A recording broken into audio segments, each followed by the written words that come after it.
Well, welcome to our 2012 Jayco 29.5 RKS. We're going to start right in the back bumper here. So you're just going to pull that plug out of there. Inside of the back bumper, you're going to find your sewer hose.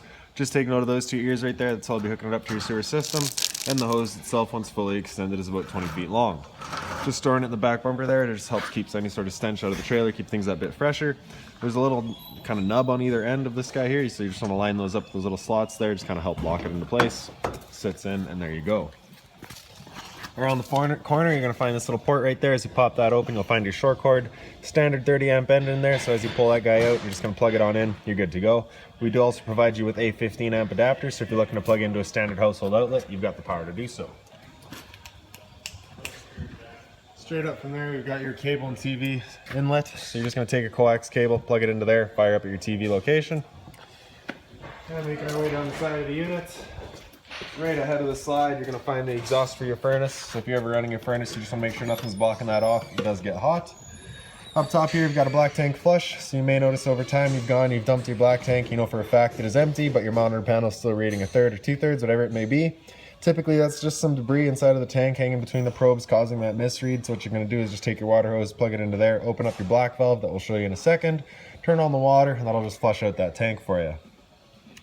So we got a cable inlet in the back. We've got a satellite inlet right here. So that'll just plug into there. Same coax cable, fire up at the TV location. Below that is your city water connection. So you're just going to pop that cap off of there, take your water hose and plug it into there, turn on the water, pressurize the lines throughout the unit. And down from there, we'll find your sewer system. So you just get this one little cap up here, just kind of press it in, give it that little turn, and it'll pop out of there. You can see it's got the same ears that your sewer hose had, so it'll attach the same way. Just press it in, give it that turn until it clicks, and there you go. So you got all your valves underneath here as well. So you got a black valve on the left here up top, so that's controlling your black tank. That's filled from your toilet. It's of course going to be your dirtiest water. We'll be dumping that first. On the right side there, we've got a gray valve, so that's going to be from your kitchen sink, I believe. We'll dump that second, and then lastly we've got another little gray valve down here, so that's going to be for your shower and your bathroom sink. We'll dump that last to help keep that hose as clean as possible. Up here we got one into your storage compartment, so you just get the little finger on the side there, kind of holds it open for you. Does see straight through to the other side, and up on the back wall here, you just got a little light switch, so as you turn that on, you can see what you're doing.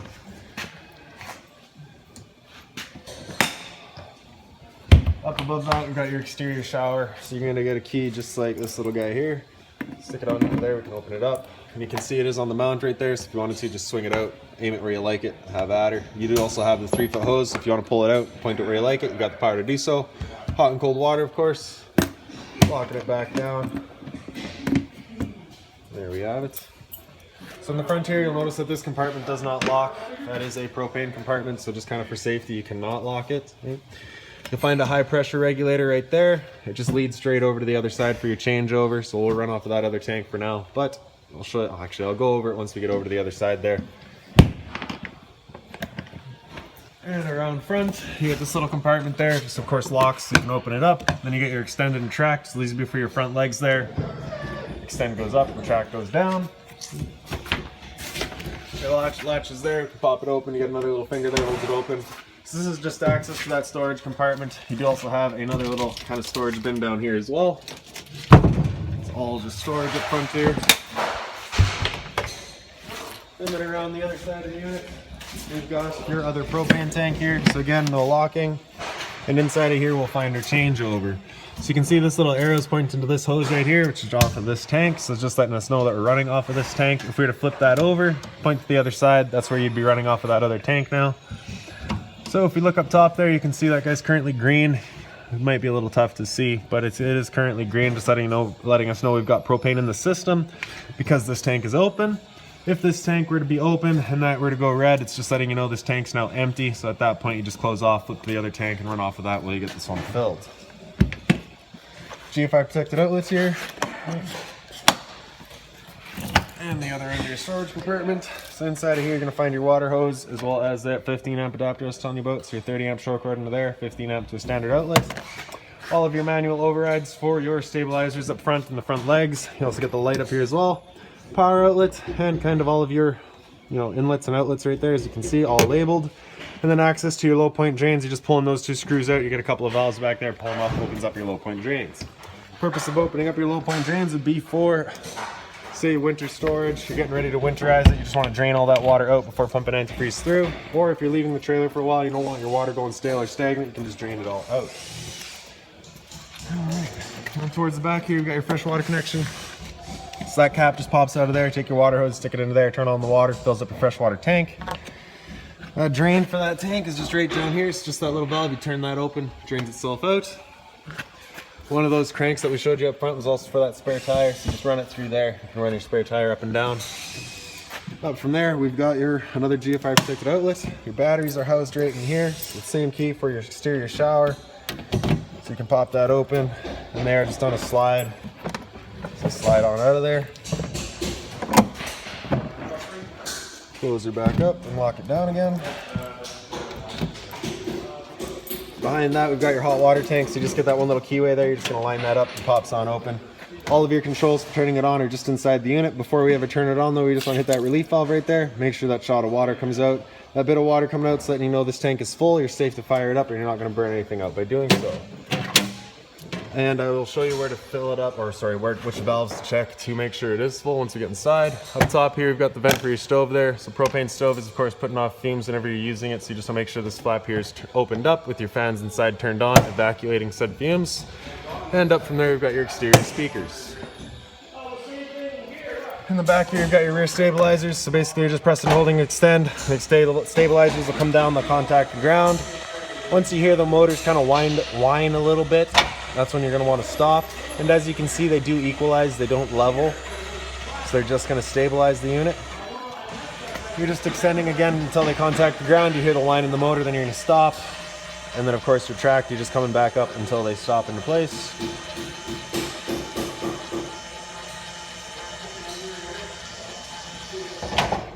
There we go. In the back of the unit, you've got a ladder here so you can get up top and check all your seals. And then these two ports right here, those are just service ports for your fridge, nothing back there for you to worry about. Looks like the previous owner did also have a tow hitch installed as well, so if you're looking to tow a boat, you got the power to do so. Now we'll make our way inside of the units. Actually, just real quick, I'll point out that one light that's on up there. We're going to refer to that as your scare light. We'll show you that switch in just a second here. For your assist handle, just up 90 degrees, falls into place. Just going to grab that handle on the step and pull it straight out. Flip that last step over. Then we'll make our way inside. So as you come inside, first things first, right on the left there, we've got your fire extinguisher. So that's standard, pull the pin, point, and shoot. Up from there, we've got your light switches. So the switch on the right here does all of your interior lights. Switch on the left does your porch light outside. And then this one on the top left here, that is your scare light. Slide room is in the top right here, so you're going to press and hold out, and that slide will make its way out.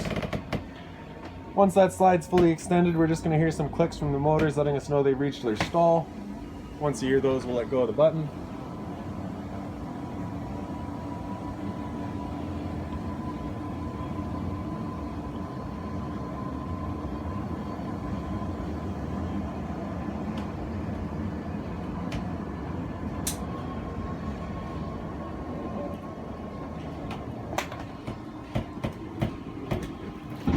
There we go. In the bottom left here, you've got your awning switch, so press and hold out and the awning will make its way out. And once that awning's fully extended, we're going to see a little white flap come down as well as a gray metal tube. Once you see that, you're going to want to stop. If we were to continue extending, it will actually wind itself up backwards, in which case our fabric will be underneath our tube, allowing it to then hold water, accelerating the growth of mold and mildew. So there's our flap. It's a little sticky today, I guess just because it's wet. But there's our tube. Once you see that, you stop. Now if it were to start raining, it's of course going to hold some water anyway, so what you're going to do is come to either arm, front, or rear. And you just get those little pins right there, you're going to push it in, and then you can extend or retract, I guess, more like it. Alright, my thumbs don't push that in, but you push that tab in, you can slide it down, and then you see all the different adjustment points. That would cause the awning tube to then be at a pitch, allowing water to then run off. If you like that angle better, because it does give you more shade, you can do the same thing with the arm in front. Hold the entirety of the awning down for more shade. Before you bring it back in though, you just want to make sure they're back out fully extended. Then we can press and hold in and the awning will make its way back in. Another thing to keep in mind with your awning is it does catch a lot of wind, so once you get up to about 15-20 kilometers an hour wind, you want to bring it back in, again, just so you're not running the risk of bending your arms.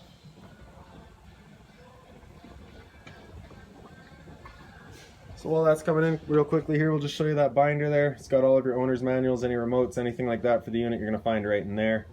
And now that that awning is fully closed, I'll just let you know that once it is closed, you've got the electric motors there just locked into place, holding it in place. So up from the two recliners there, you've got a couple of lights. So just take note of the way that the recliners are positioned right now and the way they are strapped together. Just ensures that they aren't rocking back and forth going through the window or contacting the slide when it's closed. You got a little bit of storage up here, and then a little power outlet up there. Storage, of course, all across the kitchen here. And then the one light in here is just on its own switch there, so you're just going to hit that switch, turns it on. Microwave here is pretty standard, just like home. Not much I can teach you there. Below that, we've got your range vent, so you get your light here as well as that fan. So this is that fan that you want turned on whenever you're running your stove, so we're evacuating our fumes. For the stove, you're going to turn over the light, hit it with a sparker, and she fires right up. I will just let you know the first time you go to use your propane system, especially if you've been away from the unit for a while, it will take a minute to fire everything up just because you got to clear all the air to the propane lines. It's perfectly normal. For the oven, you're just going to open it up, take this knob on the right here over to that pilot, press and hold, grab a lighter, and then right in the back there, you can get that pilot light going. Once you get it going, you just want to hold the knob in for another couple of seconds, then you can release and the flame will hold itself. Turn up to your desired temperature, and she fires right up. Once we're done, we're just going to turn it back down to pilot. It'll hold just the pilot light for you, but if you're traveling or leaving the trailer for a while, you just want to make sure that guy's right off. Down below there is this little panel here. It's just got 2 screws in it. If you pull that out, that is access to your hot water tank if you're looking to winterize the unit. You get all of your drawer storage here.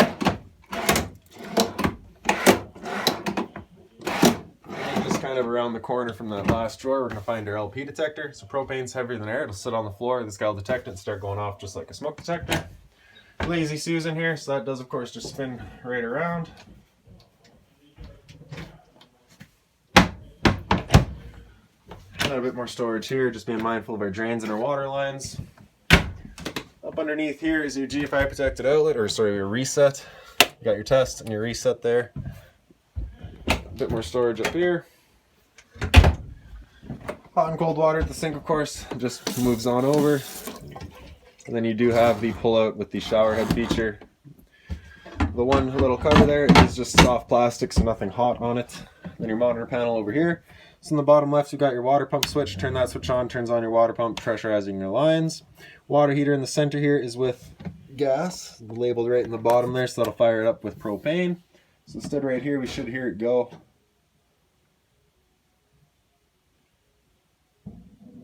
Yep. So you can hear that where the flame stood right here. Turn that off. And then that switch on the right there is going to be your water heater with electricity. Turn that switch on, fires it up with electricity. For your monitor system on the left, we've got your battery. So you can see we're currently C for charging. G would be good, F is fair, L is low. For your fresh tank, as you fill that up, you'll go to a third, 2/3 and full. Same idea for your black and your grays. So gray 1, I believe, is going to be your bathroom, sink, and shower. Gray 2 will be your kitchen sink. For your fridge here, pretty simple controls there. With that slider over to the left, that'll fire up on auto, which is first going to use AC power. If AC power is taken away, it'll automatically flip over to gas. If you're out boondocking and you want it running solely on gas, you're going to slide that over to the right and it'll fire up on gas. If that check light there were to start flashing, it's just letting you know it hasn't fired up. At that point, just off and back on to reset it. Temp selection is just on the side there, 1 through 5, super simple. Got your fridge down below, freezer up top. Right up above our heads here, you've also got a roof vent, so you're just turning that knob to open it up. Simple as that. Pantry space. And down below there, we've got your converter, so just press it on the top on the right side there, it'll pop on open. Get all of your breakers across the top there. Whenever a breaker breaks, it's going to sit in the middle, so just turn it off and then back on. And then on the left side there, you got all of your fuses. Then into the dinettes here, so you get the little light over in there. It's just got the little push button, which I guess is blowing a fuse.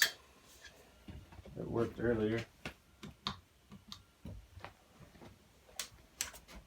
Alright, so we must have a blown fuse. I'll get that taken care of, but basically you just got the little push button on the side there, get the push button on the front there, and then another little switch on that light there. For the dinette seats, You see it currently set up as the dinette. You get the storage on either side, another drawer over there, power outlet in the back. And then for this table here, you just got the slider there. You're gonna pull that down, and then it just slides down into place. You're gonna get the cushions out of the way. You take the backs to fill in the middle, and there's another kind of bedding area. So as it comes up to the top, then you just lock it into place here. Just ensures that it doesn't go slamming down on you. Get your storage across the top here as well. On the side. The couch here, if we take the back cushion and throw them off to the side. Pick up the foot, nope, flip it over. And then you just throw down like an air mattress. Flip it back over and put the cushions back in.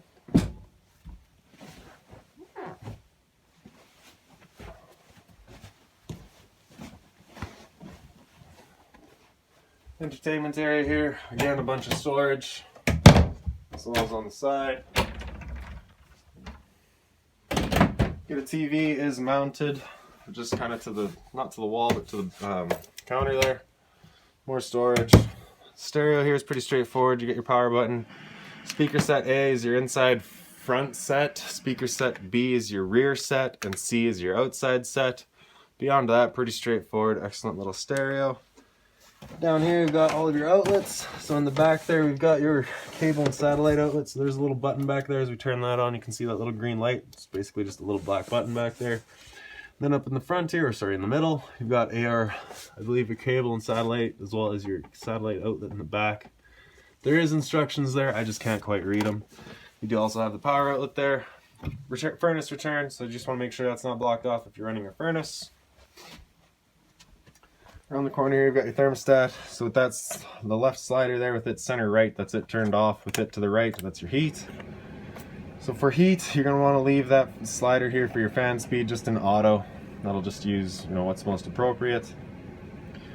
After heat, if we go back to center right, we've got off. Center left is going to be fan. So that's just going to turn on the air conditioner fan. There's no cooling involved. It's just moving air around. With that slider all the way over to the left, that's it cooling. So at that point, it'll actually start using the compressor. Again, you're just going to leave your fan speed in auto. It's kind of the most, or the least. You got to worry about it the least when it's in auto. Basically, two different options with your air conditioner once it's going. You got all the louvers here, you can open them up, and it just dumps all of its air into the living room here. With them closed off, it starts using all the ceiling ducting. So when you first go into your campsite, you want that open, cool off this area as quickly as possible, then you can close them off and start moving the air throughout. Your fire alarm here. And then right inside the entrance, straight up from there, we've got your antenna. So basically just got your power button there on the side, just slide it on and off. And I believe right here is just kind of finding your signal strength. And then this right here is just going to turn it around, looking for your best signal wherever you find it. You leave it there. When you're going traveling though, you just want to make sure this arrow is pointed forward. Up in the hallway, the light's just on its own center switch there. We'll make our way into the bathroom. Light switches up on the wall. So the switch on the left is your light, switch on the right is your fan. For your fan, you just got that knob there, open it up. Simple as that.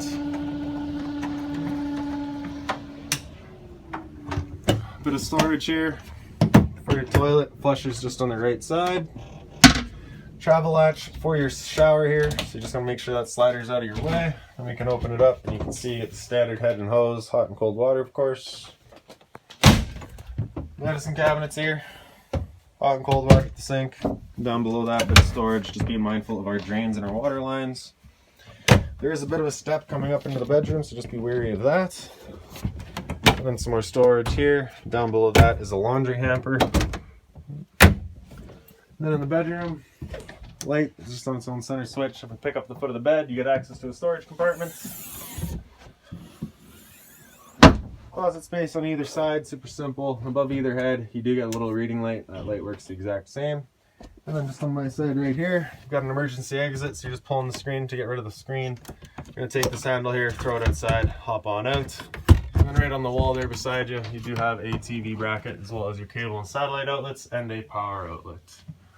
So this door back here, of course, just slides. Travel latch is right up top there. And then as we go back through the door into the hallway and back through the unit.